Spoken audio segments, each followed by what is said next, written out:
Fala, meu povo, tudo bem com vocês? Que é a professora Laresca. Chegamos hoje na nossa 14ª videoaula. Se eu não perdi as contas, é a 14ª.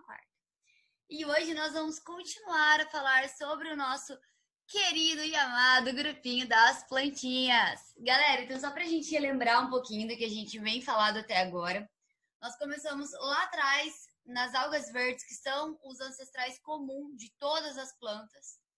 E aí nós vamos traçando, né, um caminhozinho, uma linha evolutiva.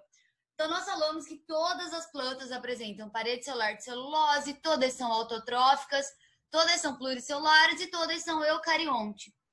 Além disso, para que as plantas pudessem ocupar o meio terrestre, elas precisaram criar duas características essenciais. A primeira, que é a presença de uma cutícula para evitar a perda d'água, e a segunda é uma estrutura para que ela possa se fixar no solo. E aí nós temos o primeiro grupinho de plantas a surgir, que foram as briófitas. Então, as briófitas têm o corpinho formado por filoide, rizoides e cauloides. Os rizoides são essas estruturas de fixação presentes nas briófitas. Além disso, as briófitas também apresentam uma haste com uma cápsula.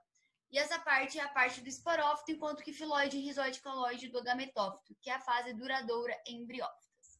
Bom, então caminhando um pouquinho mais, nós chegamos nas pteridófitas. As pteridófitas apresentam duas novidades evolutivas bem interessantes. A primeira delas é a presença de folhas, caules e raízes verdadeiros, como nós conhecemos hoje em dia, diferente das briófitas. E a presença de vasos condutores, que são xilema e floema. Gente, como eu já falei para vocês, os vasos condutores eles funcionam como se fossem as nossas veias e eles transportam as substâncias para o corpo todinho da planta, beleza? Lembrando que xilema transporta seiva bruta. O que é seiva bruta, gente? Água e sais minerais. Enquanto que o floema transporta seiva elaborada, que é aquela que tem carboidratos, produtos da fotossíntese. Beleza, galera?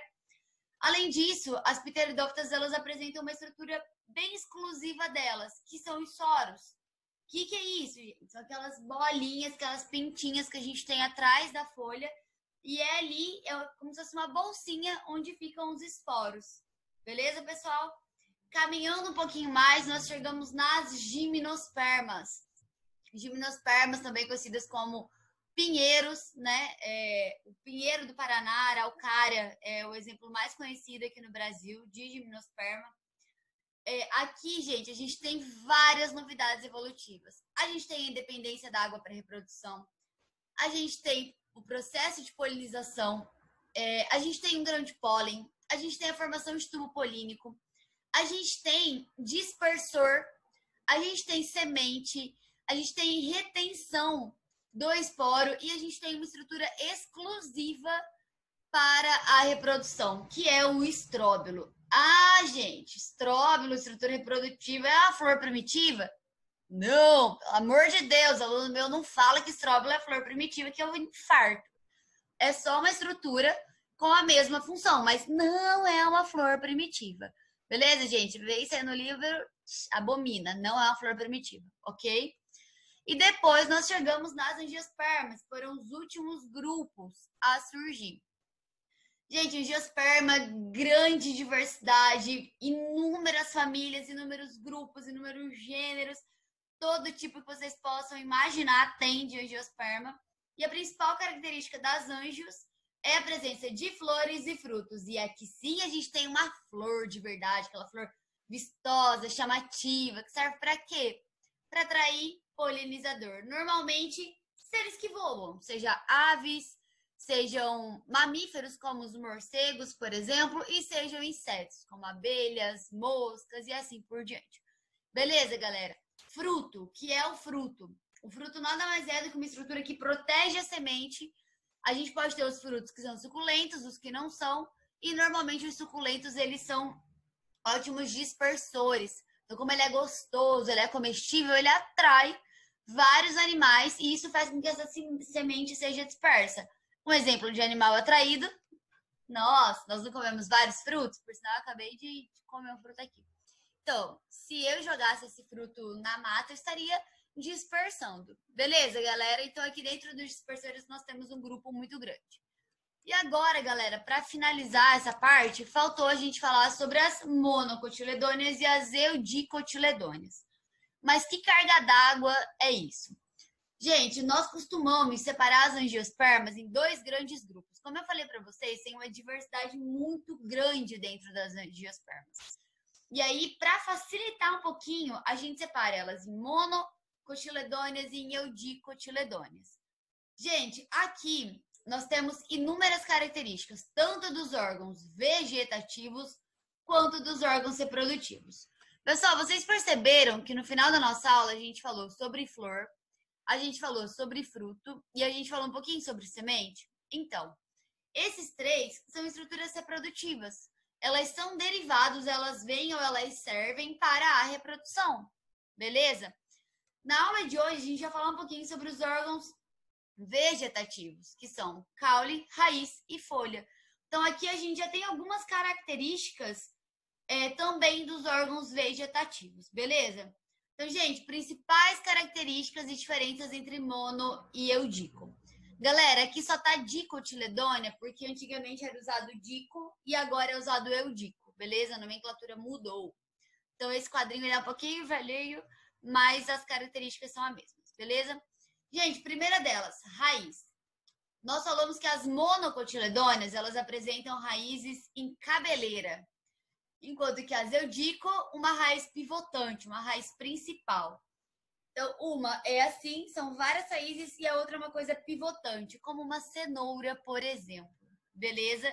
Galera, não se preocupem que daqui 2 minutos a gente vai ver imagens disso, tá?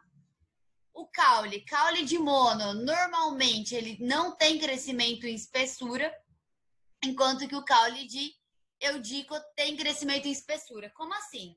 Gente, espessura é como se fosse largura. Então, a gente pode dizer que a maioria das monocotiledôneas apresentam aqueles caules tipo haste, aqueles caules fininhos, beleza? Enquanto que o outro apresenta madeira, propriamente dita. Gente, isso não é regra, tá? Isso é a maioria dos casos.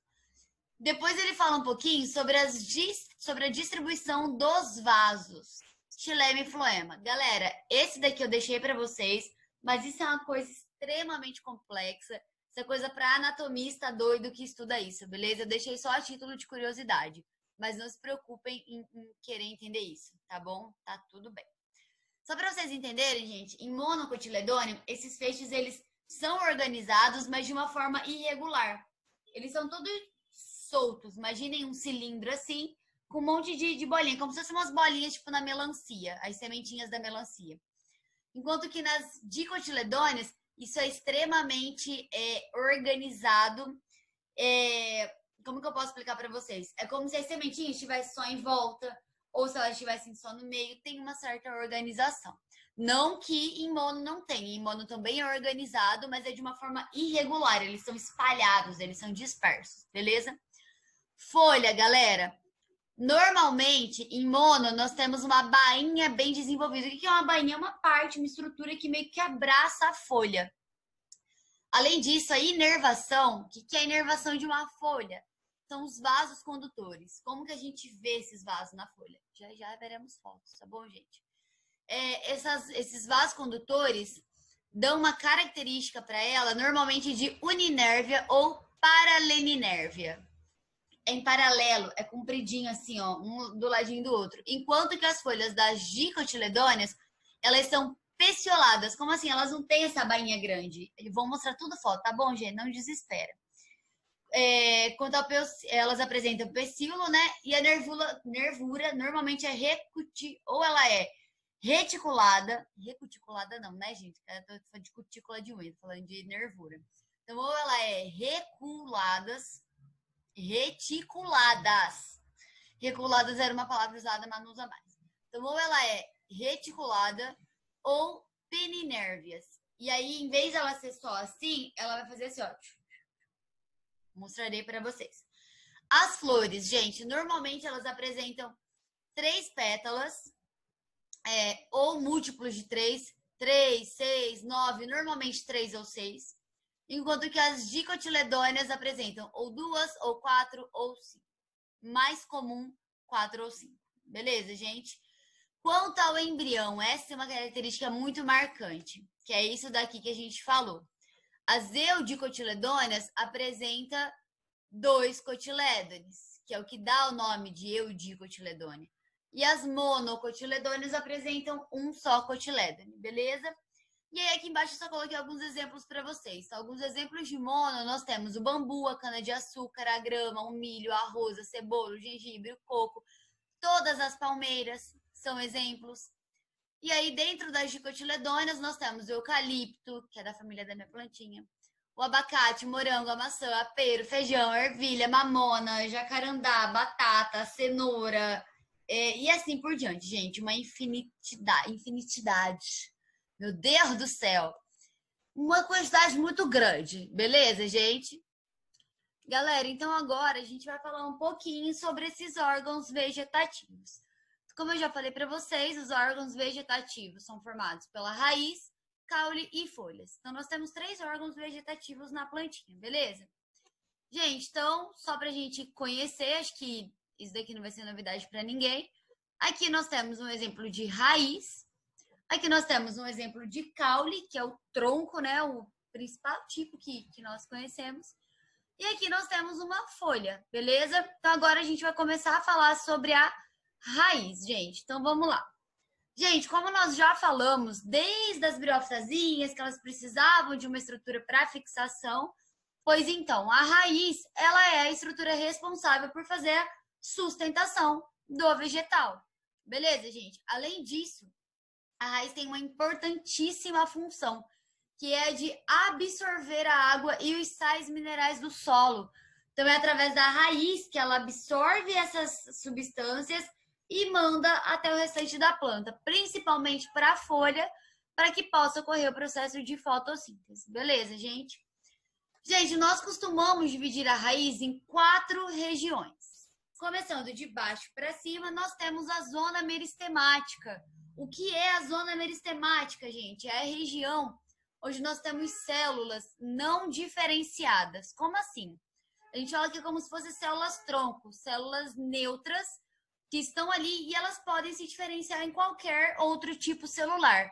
Gente, quando eu falo em outro tipo celular, eu estou falando em tecidos. Vocês lembram que no ano passado a gente viu que o nosso corpo é formado por tecidos? Então, as plantas também apresentam um corpo formado por tecidos, beleza? Aqui, então, eu estou falando de outros tecidos. Então, a gente tem essa célula, que é como se fosse uma célula-tronco, que pode se diferenciar em todas as outras. Galera, a raiz começa da zona meristemática. E aí ela vai se diferenciando e vai dando origem a novas regiões. Beleza, gente? Essa zona meristemática, ela é, digamos que recoberta, ela é protegida por uma região chamada de coifa. Gente, a coifa, ela é como se fosse uma luva que encobrisse, ó, como se essa parte aqui fosse a zona meristemática, a coifa é isso daqui, ó. Ela tem a função, literalmente, de proteger a zona meristemática. Por quê, gente? Porque é a parte quase que principal da raiz. Se não tiver zona meristemática, não tem crescimento da raiz. Beleza? Então, a coifa tá ali protegendo ela.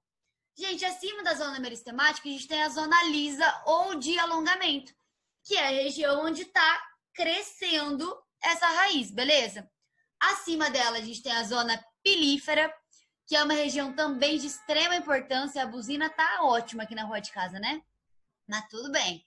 A zona pilífera é uma região onde é repleta por pelos absorventes. Esses pelos absorventes, gente, viu o que ele faz? Absorve, exatamente. É essa região que é responsável pela absorção da água e dos sais minerais. Beleza?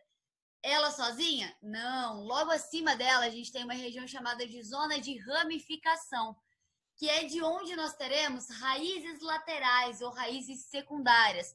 Para que a planta produz raízes secundárias? Para ajudar nesse processo de absorção. Beleza, galera?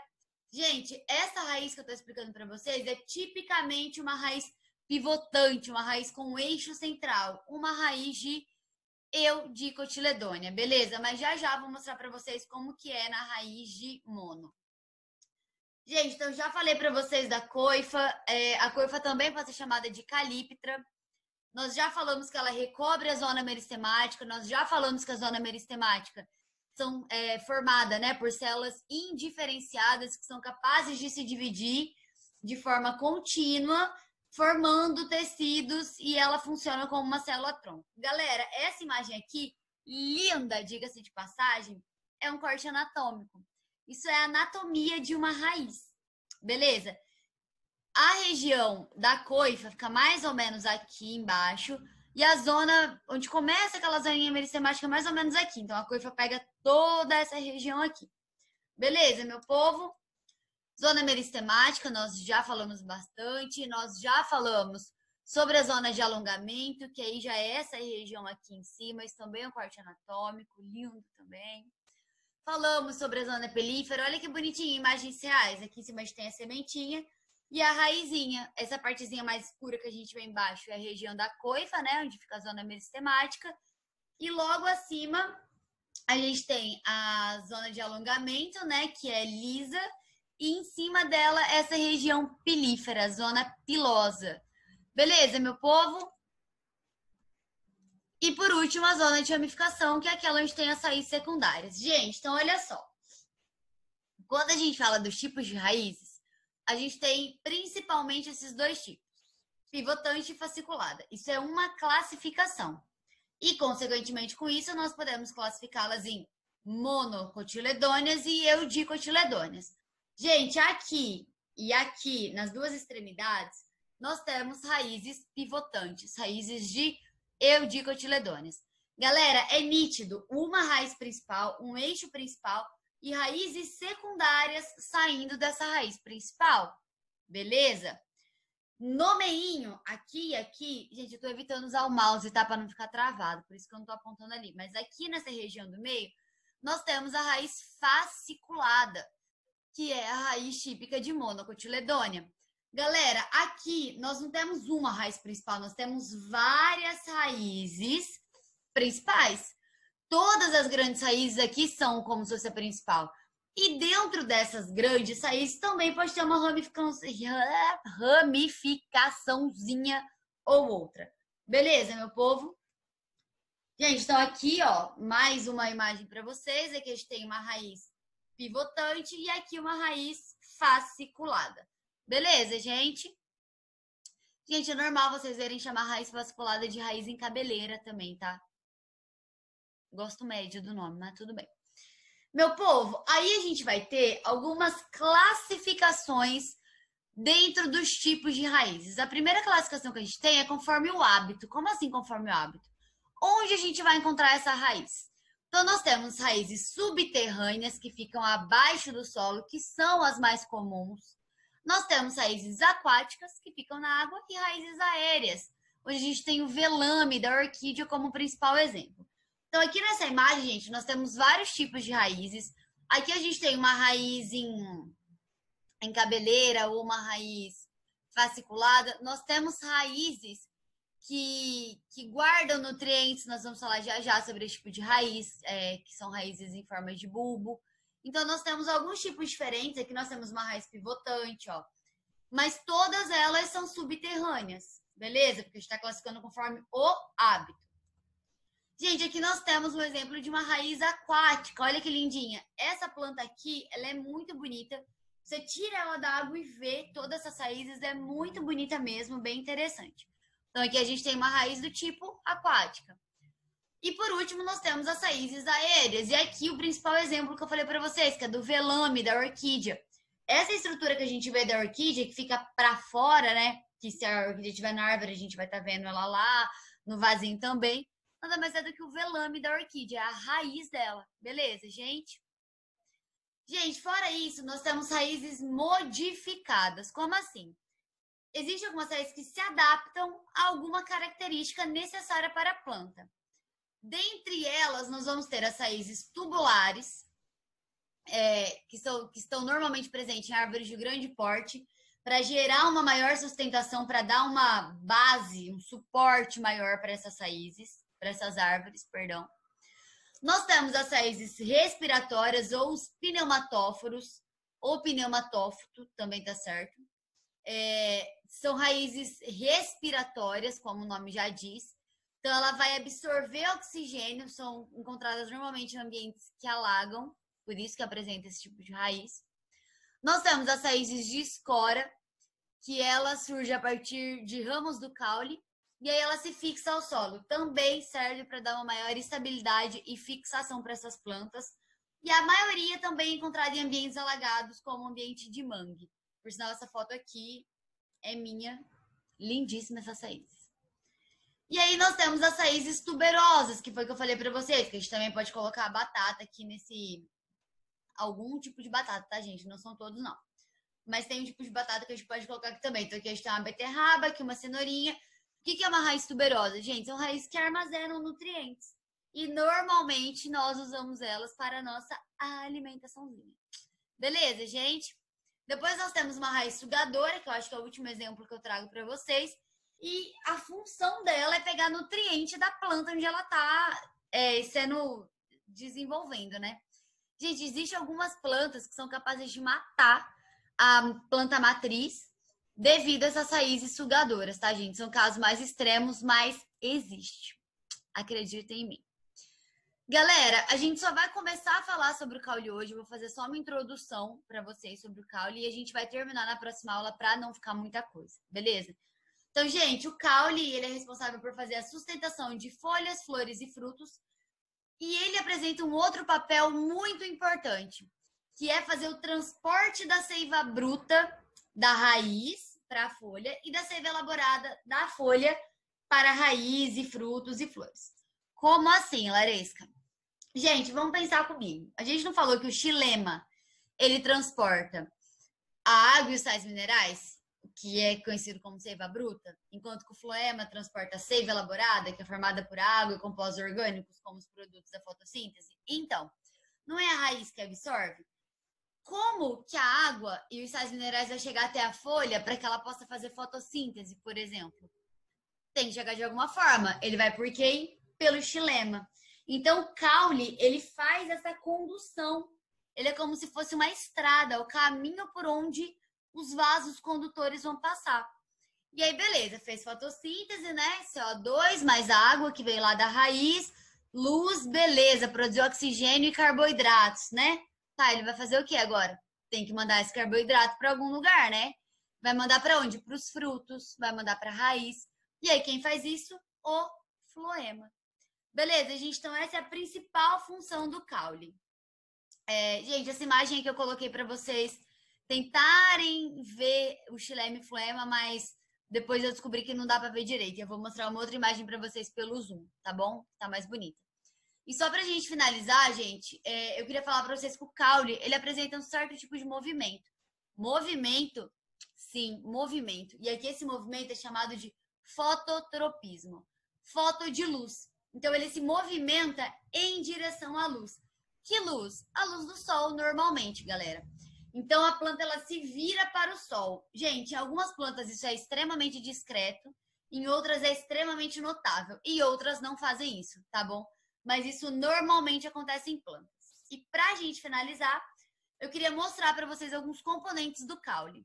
Então o nosso caule, gente, ele apresenta basicamente duas regiões, a região do nó e a região do entrenó. A região do nó, acompanhe na imagem aqui embaixo, tá, gente? É onde a gente tem uma folhinha saindo. Saiu uma folhinha, eu tenho um nó. Na base de onde sai essa folhinha, eu posso ter uma gema axilar ou uma gema lateral, que vai ser de onde pode surgir outra folhinha. Gente, a região do caule, onde eu tenho um espaço, onde eu não tenho folha, ó, eu tenho uma folha aqui, outra folha aqui. Aqui eu tenho nó, aqui eu tenho nó. Sabe como que é o nome desse espaço? Entrenó. Total sentido, né? Genial quem deu esse nome. Gente, o espaço entre dois nós chama entrenó. Só isso, simples de tudo. E lá no ápicezinho, a gente tem uma gema apical. Ou em alguns lugares também apresenta o nome de gema terminal. Eu prefiro apical, acho mais bonito. E mais apropriado também. E é dali onde essa planta vai crescer, onde ela vai continuar se desenvolvendo. Existem algumas técnicas de poda, onde não pode podar a gema apical. Outros tipos têm que podar a gema apical. Todo baseado nesse crescimento e desenvolvimento da planta. Beleza, meu povo? Então, por hoje a gente para por aqui. E na próxima aula a gente vai falar sobre os tipos de caule. E aí a gente fala sobre as folhas e terminamos essa parte linda, maravilhosa e incrível da matéria. Tá bom, gente? Então espero que vocês estejam conseguindo acompanhar. Lembrando que toda quarta a gente tá tirando dúvidas, fazendo exercícios e falando um pouquinho mais sobre o conteúdo pelo Zoom. Tá bom, gente? Então, um grande beijo para vocês e até a nossa próxima videoaula.